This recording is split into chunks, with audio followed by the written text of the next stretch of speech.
The story of St. Augustine.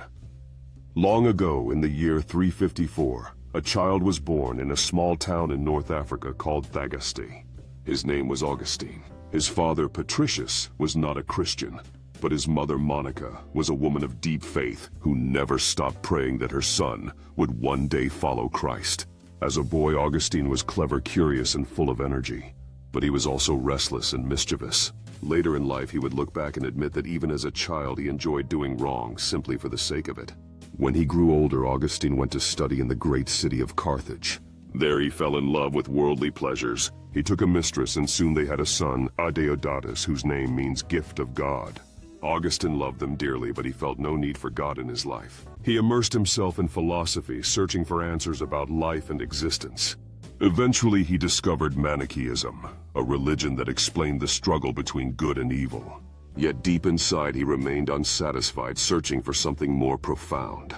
Years passed, and Augustine became a brilliant teacher of rhetoric, captivating his students with his eloquence.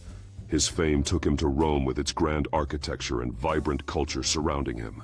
Then he moved to Milan, the heart of the Roman Empire in the West, filled with lively discussions and intellectual debates. There he met the great Bishop Ambrose, a man of deep faith and wisdom, delivering sermons that resonated with many. Ambrose's words touched Augustine's heart in a way no one else's had before, drawing him closer to God. Despite this newfound interest, Augustine struggled internally, feeling the weight of his desires pressing down on him. One fateful day in the Garden of Milan, he felt an overwhelming sense of despair and confusion consume him. In that moment of profound anguish, he sank to his knees, unable to contain his tears, as he cried out to God.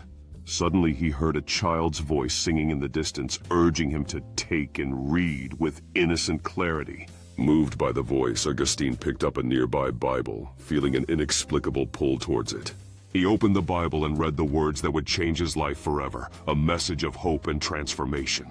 The passage spoke directly to his soul, urging him to put on the Lord Jesus Christ and abandon his former ways.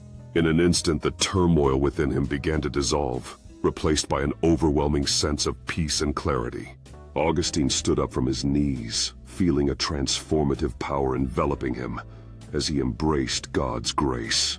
With his heart renewed, he rushed to find Bishop Ambrose to share his decision to be baptized alongside his son, Adeodatus. On that joyous Easter Sunday, the sun shone brightly as Bishop Ambrose baptized Augustine and Adeodatus in the shimmering waters. Monica, Augustine's mother, watched with tears of joy streaming down her face. Her lifelong prayers finally answered. Soon